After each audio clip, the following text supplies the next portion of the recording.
할렐루야.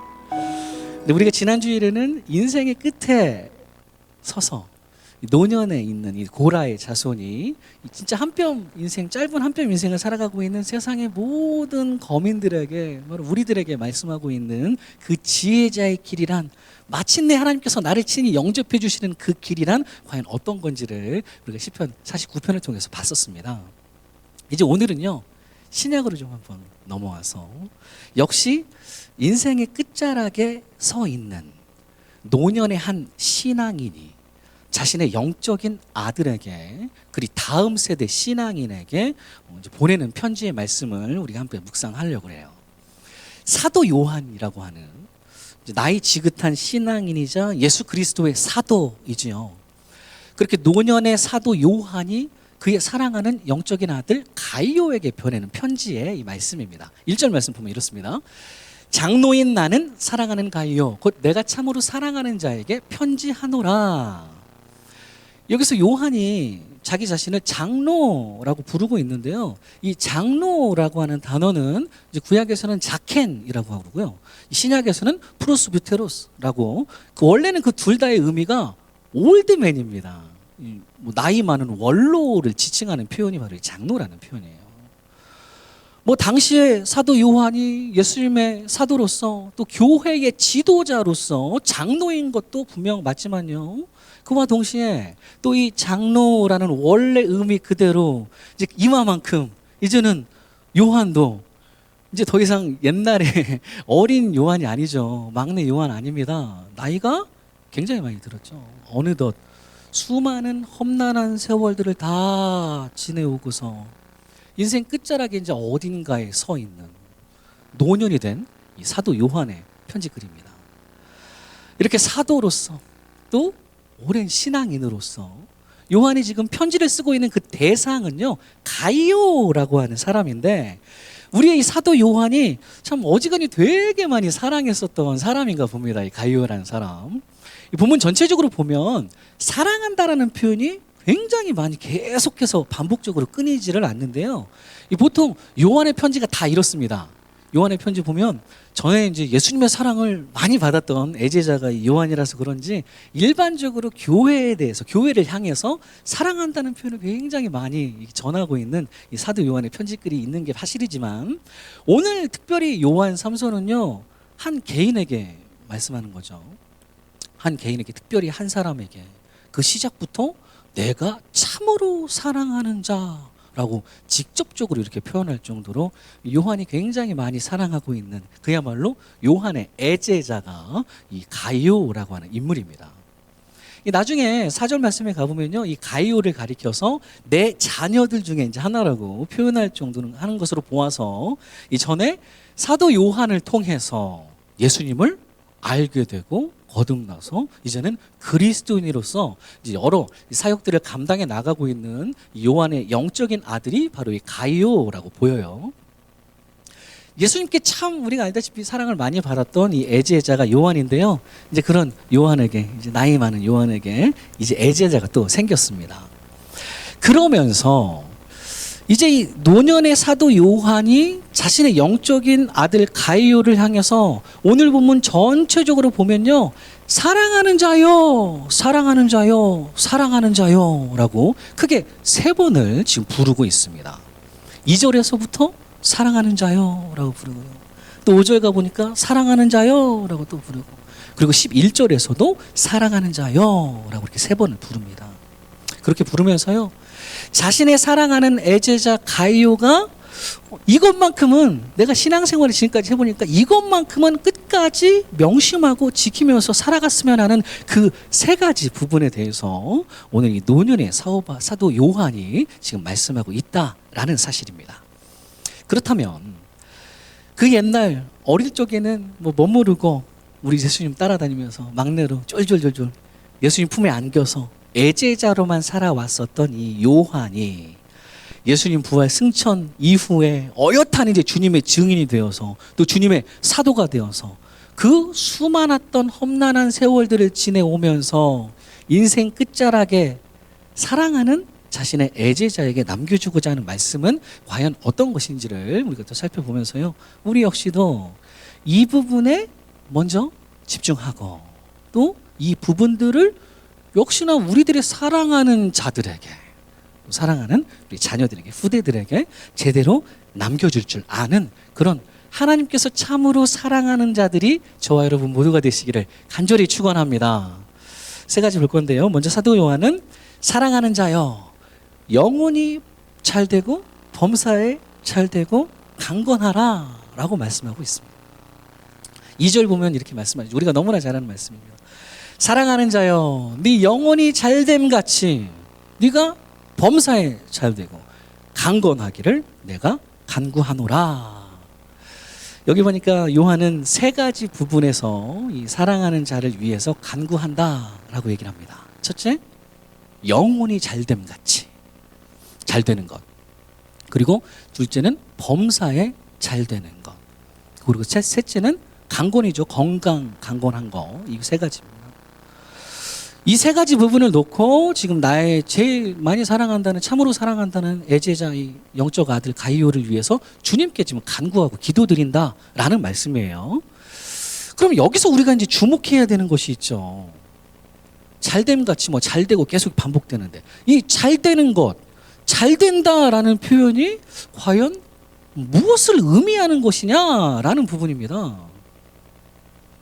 뭐가 잘되는 겁니까?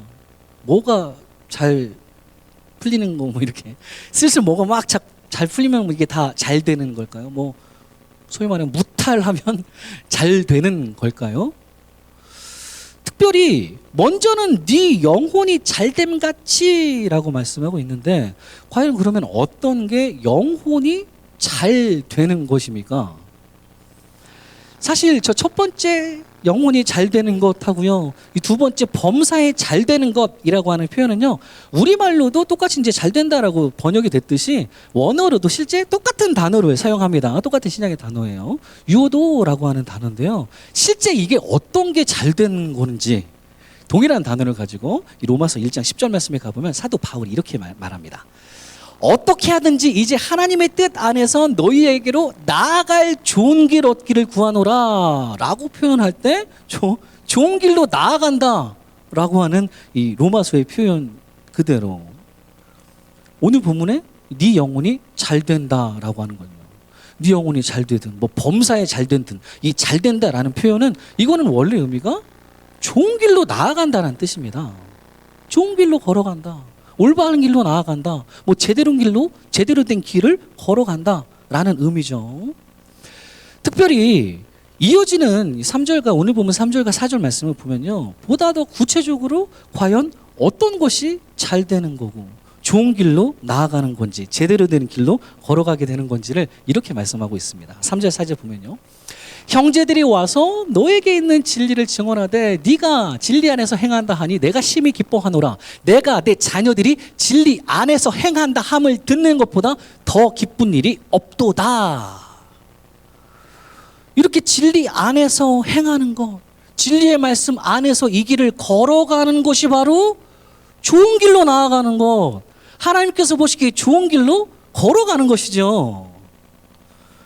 그러니 사도 요한이 시작부터 그 사랑하는 자녀들을 위해 간구하고 있는 첫 번째 그 영혼이 잘 되는 것이란 바로 그의 영혼이 주님 보시기에 올바르게 진리의 길을 말씀 따라 걸어가는 것, 이것이 바로 그의 영혼이 잘 되는 것인 줄로 믿습니다.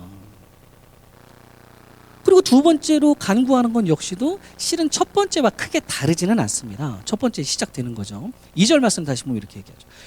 사랑하는 자여 네 영혼이 잘됨 같이 네가 범사에 잘되고 강건하기를 내가 간구하노라.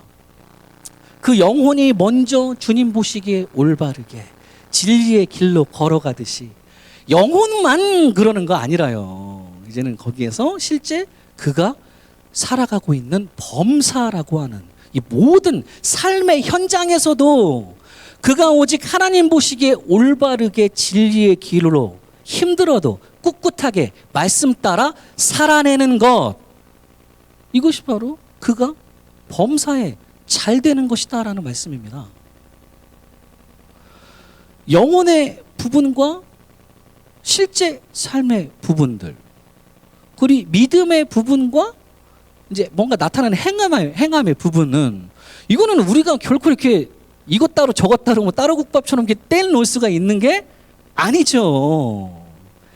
영혼은 잘 가는 것 같은데 막 실제 범사는 좋은 길로 가지 못한다, 좋지 못한 길로 걸어간다?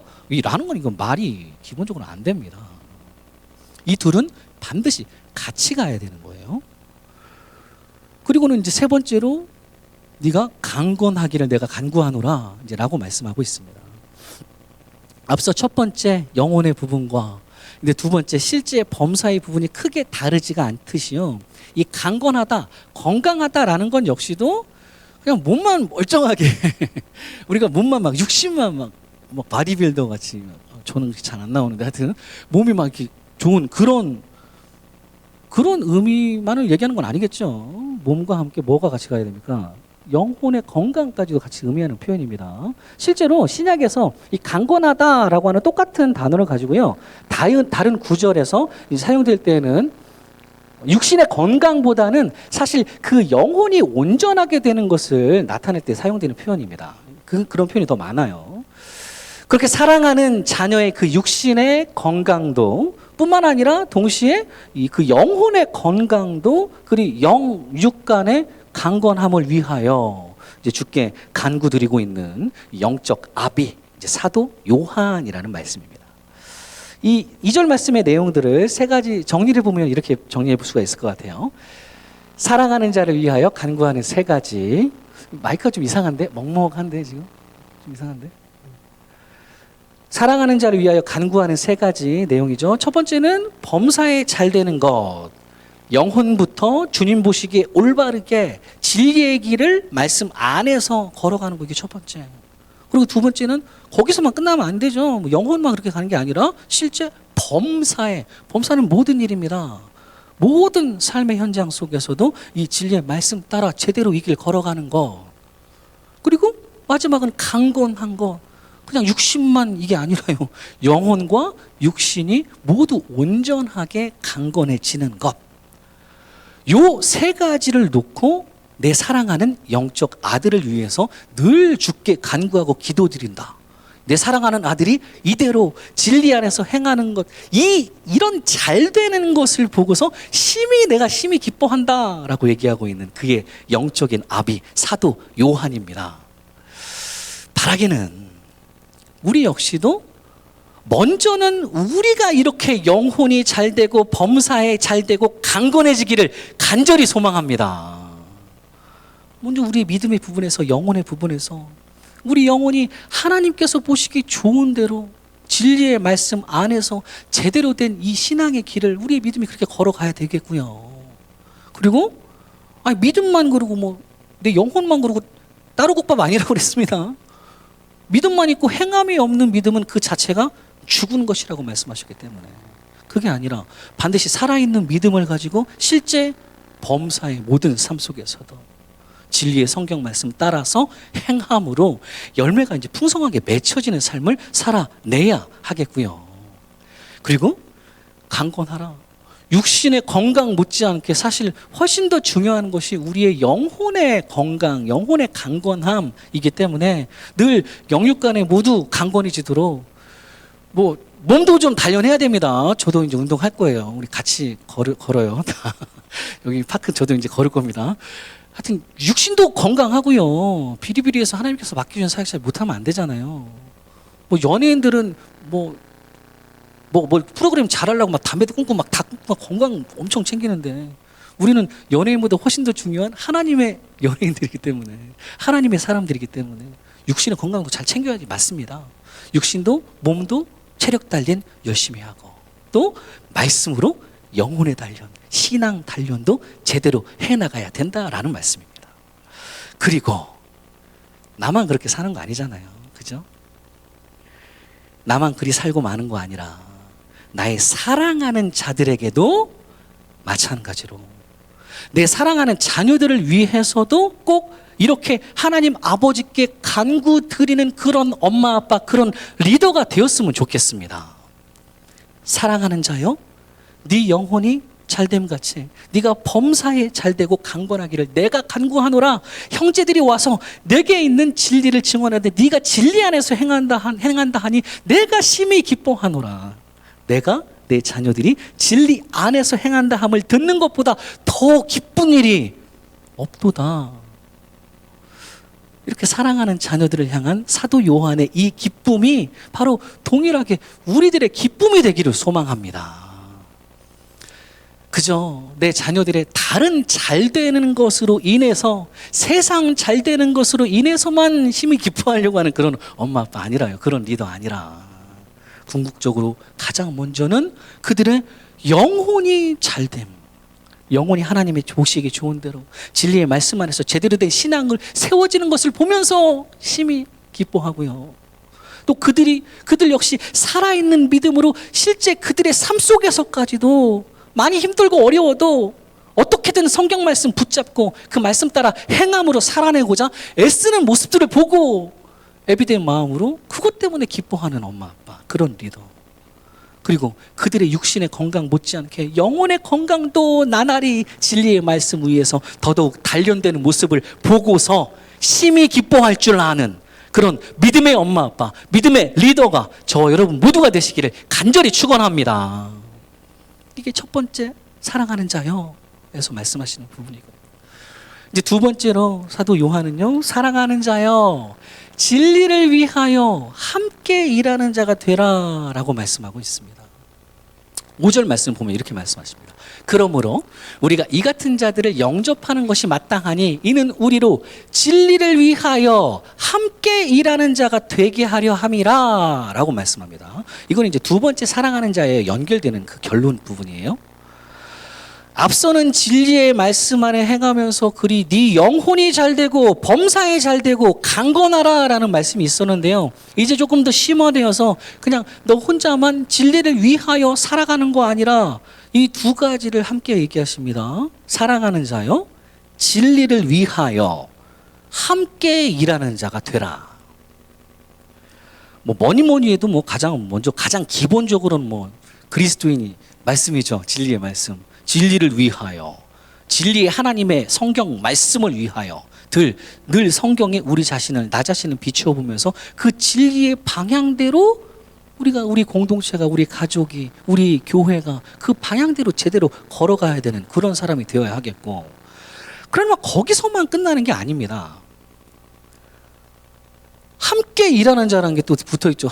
신앙생활을 혼자 한다는 거 아니에요. 그러니까 교회가 필요 없다라고 하는 건 잘못된 겁니다. 함께 일하는 자가 되라라고 얘기하십니다. 이거는 동역자, 코워커라는 표현인데요. 다른 이들을 이제 사랑으로 품고 함께 일하는 동역자의 마인드도 너희들 가운데 분명 있어야 된다라는 말씀이에요.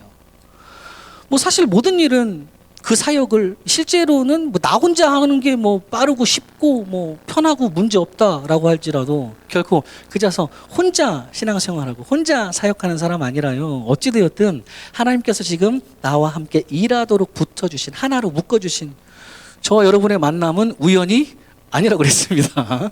하나님의 필연으로 지금 묶어진 공동체이기 때문에 함께 묻어진 사람, 사랑으로 품고 포용해서 함께 동역할 줄 아는 사람이 되어야 된다라는 말씀이에요. 사랑하는 자요 진리를 위하여 함께 일하는 자가 되라. 말은 진짜 쉽습니다. 말은 이렇게 하기 정말 쉽죠.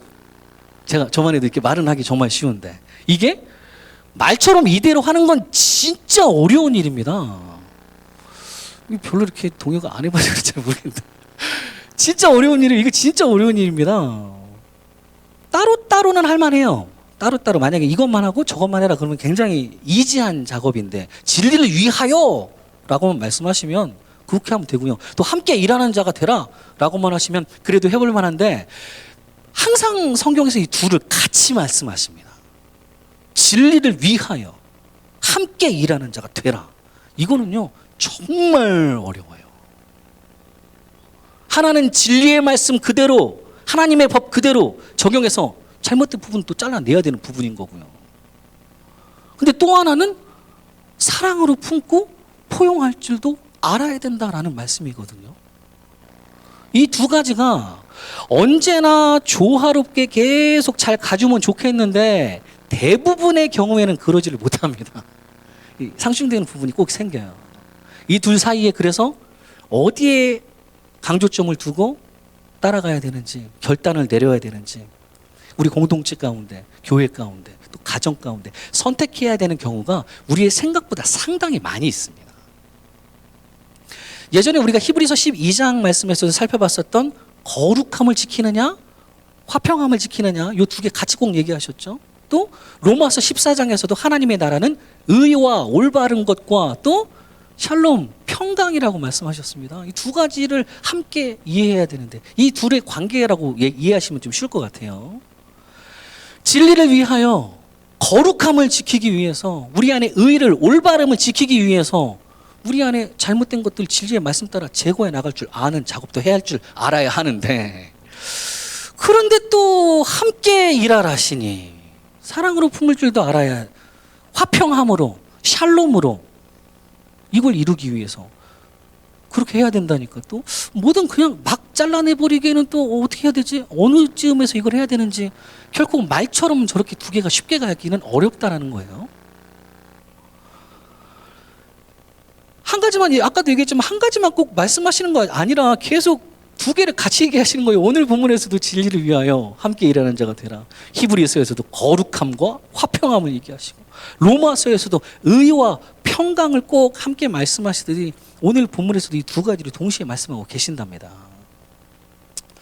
특별히 저 부분은요, 공동체의 비전을 제시해주고 또 어떤 결정을 내려야 되는 어떤 리더의 자리에 있는 사람, 또 그 가정을 이끌어 나가는 엄마 아빠의 입장에 있는 사람은요, 이 둘 사이에 굉장히 많은 고민이 필요합니다. 굉장히 많이 고민해야 되고요. 정말 머리 터지도록 밤잠 자지 못하고 결정을 내려야 될 때가 많고, 어떤 결정을 내려야 될지 정말 막막한 순간이 정말 많은 게 저 역시도 마찬가지입니다.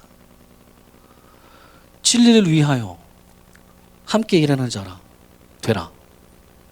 두 가지 동시에 있어야 되는 건 분명히 알겠는데 때때마다 어떻게 어떤 결정을 내려야 될지 제가 이제 한 담임 목사 한 3년 3년이 조금 안 되게 이제 하고 있는데요. 또 가정을 이룬 지는 뭐 굉장히 좀 됐고, 저희 아이들도 이제 큰애는 고등학생이 됐는데 모르겠어요. 여전히 모르겠습니다. 제가 볼 때는 10년 후에 이 똑같은 말씀을 묵상하고 한번 설교해봐라 그러면 저는 똑같이 얘기할 거예요. 모르겠어요. 어떻게 해야 될지 모르겠습니다. 늘 똑같은 결정을 내릴 수도 있는 것도 아니고요. 이 문제는 저의 영원한 숙제이자 아마 모든 리더들의 영원한 숙제일 거고요. 모든 엄마 아빠의 영원한 숙제일 겁니다. 그런데 제가 이 부분을 예전부터도 뭐 계속 묵상해 왔지만 이거를 리더인 아빠인 제가 잘 몰라야 하는 게 어찌 보면 너무나도 당연한 거고요. 이거 도저히 해결할 수가 없어서 매 순간 이 문제 때문에 절절절절 매고 이 둘 사이에서 치열하게 머리 터지도록 밤잠 새면서 고민해야 되는 게 그게 바로 마땅한 일입니다. 왜냐하면 그래야 그때 비로소 리더인 우리가, 엄마 아빠인 우리가 당초에 내가 모르겠는 이 문제, 해결할 수가 없는 이 문제를 다 싸질보질모지고서 결국에는 하나님 앞에 납작 엎드릴 수밖에 없는, 그렇게 겸손하게 주님의 뜻만을 그 순간순간마다 간절하게 구하게 되기 때문인 줄로 믿습니다. 우리가 이 문제를 어떻게 다 감당합니까? 어떻게 해결할 거예요? 우리는 못하잖아요. 오늘 본문에서도 사도 요한이 이렇게 말씀합니다. 본문 6절 말씀 보면 이렇게 얘기해요. 그들이 교회 앞에서 너의 사랑을 증언하였느니라. 네가 하나님께 합당하게 그들을 전송하면 좋으리로다 라는 말씀입니다. 이 말씀은요, 누구를 대하든, 누구를 뭐 전송하고 누구를 대하든, 누구를 대할 때든 하나님께 합당하게 행하면서 그리 진리를 위하여 함께 일하는 자가 되어가라 라고 말씀하시는 부분입니다. 여기서 하나님께 합당하게 라는 표현은요, 이거는 원래 핏하다는 겁니다. 하나님께 맞추다, 뭐 하나님께 무게중심을 두다, 뭐 이런 뜻입니다. 하나님 쪽에 맞춰라. 네 생각, 뭐 머리, 네 이해 이러고 맞추지 말고 하나님께 맞춰라라는 뜻이에요.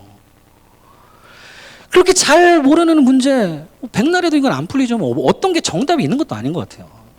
도저히 풀리지 않는 이 인생의 숙제 앞에서 우리가 찾아갈 수 없는 이 문제들 앞에서 우리는 누구 앞에 엎드릴 수밖에 없습니까? 방법이 없잖아요. 뭐 어떻게 할 거예요? 매뉴얼이 있어서 그대로 하라고 하면 좋겠는데 그러지 못할 경우가 너무나 많으니까요. 우리는 그저 당연히 오직 주님 앞에 하나님 한 분밖에는 없기 때문에 그저 주발 앞에 나아가 겸손하게 납작 엎드러지면서 내 생각대로 아니라 그냥 내 감정 따라 내 기분 따라 내리는 결정 아니라요. 오로지 하나님께 합당하게 그리 하나님의 뜻에 나를 맞추어 가면서 우리에게 주어진 가정 안에서 직장 안에서 또 교회 안에서 많이 힘들고 어려워도 머리가 터지게 고민되더라도 우리가 어떻게든 진리를 위하여 함께 일하는 자가 되어가야 하는 줄로 믿습니다.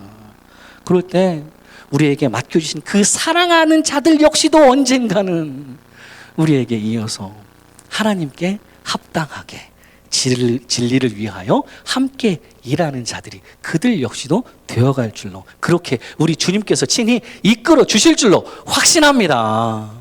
이게 두 번째 사랑하는 자요 라는 부분에 연결된 말씀이고요. 자, 마지막 세 번째로 사도 요한은요, 사랑하는 자요 악한 것을 본받지 말고 선한 것을 본받으라 라고 말씀하십니다. evil imitate 하지 말고 선한 것을 imitate 하라 이런 말씀이죠. 11절 말씀을 보면 이렇습니다. 사랑하는 자여 악한 것을 본받지 말고 선한 것을 본받으라. 선을 행하는 자는 하나님께 속하고 악을 행하는 자는 하나님을 배웁지 못하였느니라. 이 짧은 요한 3서의 마지막 세 번째 부분에서는요, 악한 것에 본이 되는 사람하고 그리고 이어서 또 선한 것에 본이 되는 사람의 모습을 이 사도 요한이 서로 대조하면서 중간에 저렇게 사랑하는 자여 악한 것을 본받지 말고 선한 것을 본받으라 라고 말씀합니다. 먼저 우리가 아까도 읽어봤지만은 악한 것에 본이 되는 사람은 이제 디오드레베라고 하는 인물이 나옵니다. 이 9절 말씀 보면 이 사람에 대해서 이렇게 얘기해요. 내가 두어 자를 교회에 썼으나 그들 중에 으뜸되기를 좋아하는 디오드레베가 우리를 맞아들이지 아니하니. 이 디오드레베라고 하는 이 악한 것에 본이 된다라고 하는 사람의 모습을 이제 두 가지로 여기서 얘기합니다. 하나는 으뜸되기를 좋아한다. 그러고요. 그리고 두 번째는 요한을 비롯해서 다른 사람들을 맞아들이지 않는다. 이렇게 얘기를 합니다.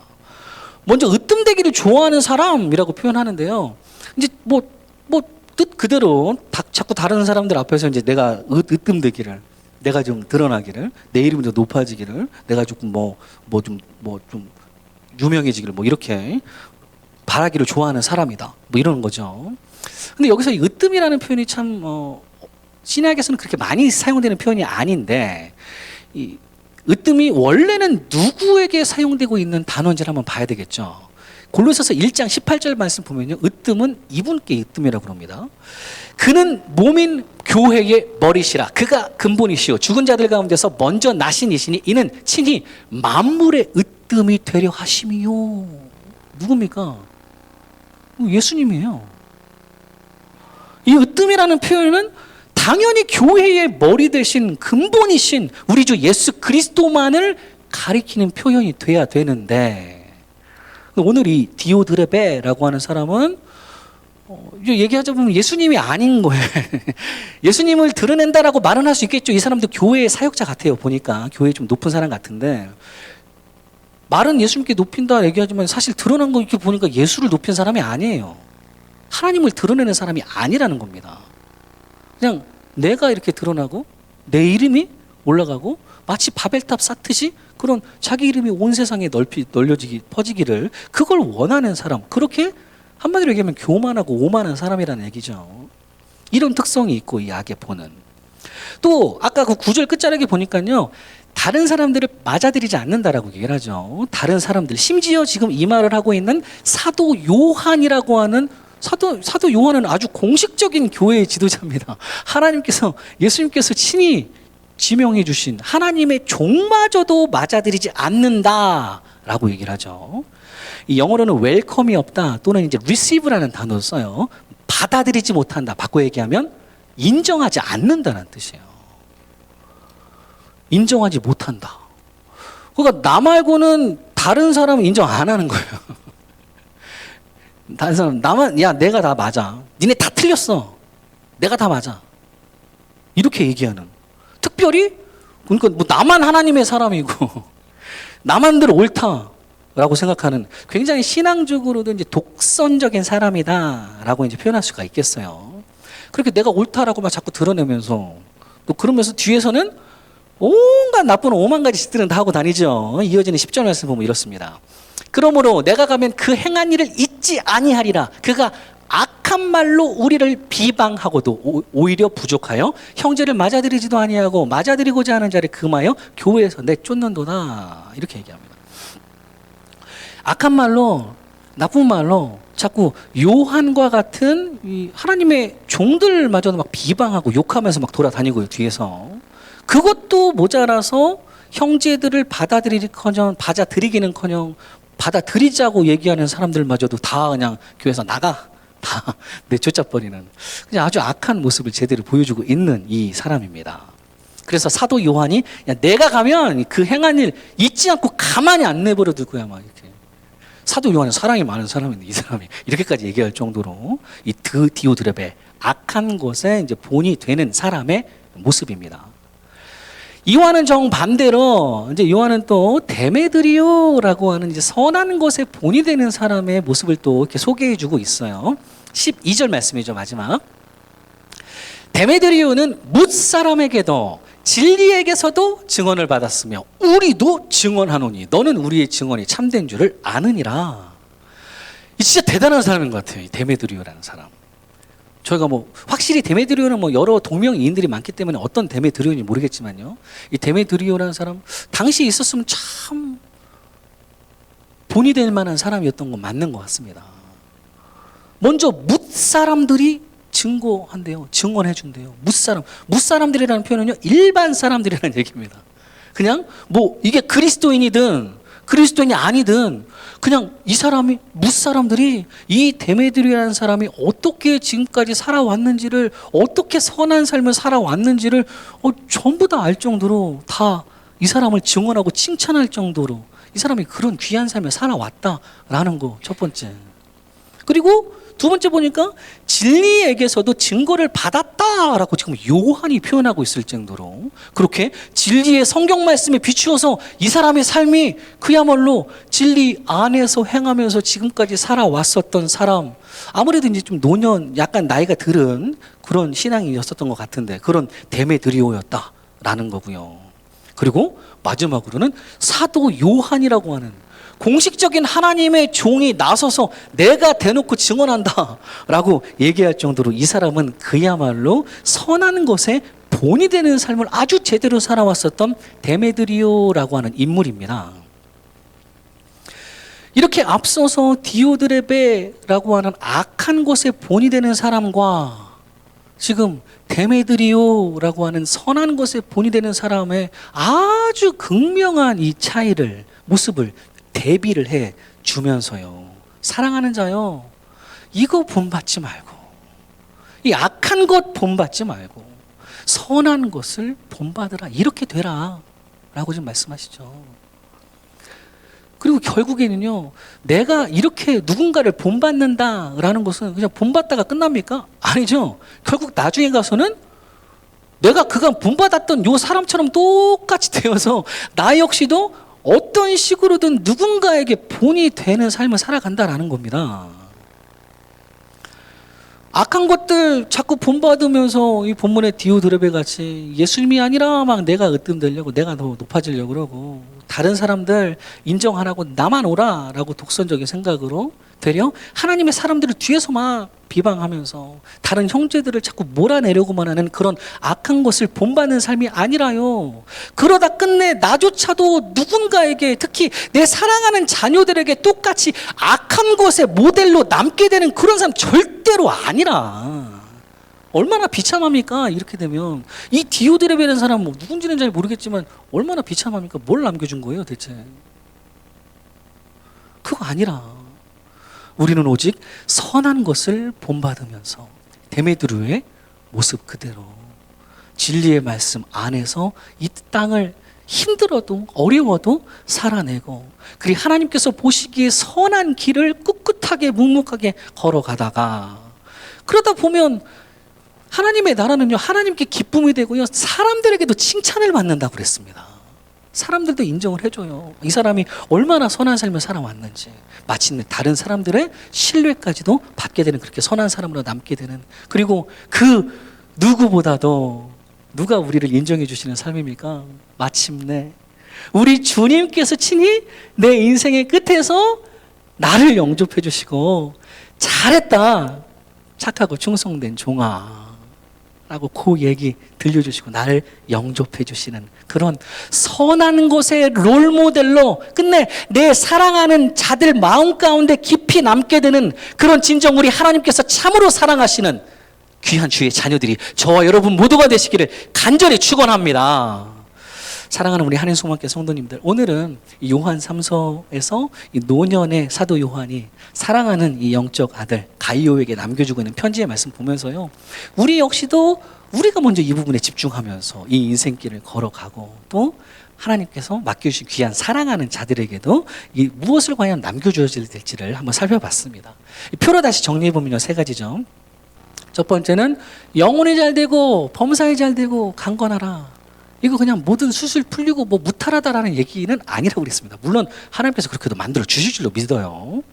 이거는 그러면서 내가 먼저 이렇게 살아가면서 사랑하는 내 사랑하는 자들 역시도 주님 보시기에 좋은 삶을 살아내는 그런 진정 잘 되는 것으로 인해서 기뻐할 줄 아는 그런 엄마 아빠 리더가 돼야 되겠고, 또 두 번째는 하나님께 합당하게 진리를 위하여 함께 일하는 자가 되라. 내 사랑하는 자들을 이끌어갈 때 늘 주님의 뜻에 나 자신을 맞춰가면서 그렇게 진리와 동시에 사랑으로 품는 것도 함께 행할 줄 알아야 된다 그랬고요. 마지막 세 번째는 악한 것 본받는 삶이 아니라 우리는 선한 것을 본받으라. 마침내 그래서 내 사랑하는 자들에게 선한 것의 롤 모델로 그들 가슴 깊이 남을 수 있는 사람이 되어라 라는 이 말씀. 아무쪼록 우리의 인생이 끝날까지 이렇게 살아내시다가 마침내 하나님께서 나를 영접해 주시는 그 은혜의 길로, 그 영원한 생명의 길로 들어가시는 그런 인생의 지혜자들이 저와 여러분 모두가 되시기를 간절히 축원합니다.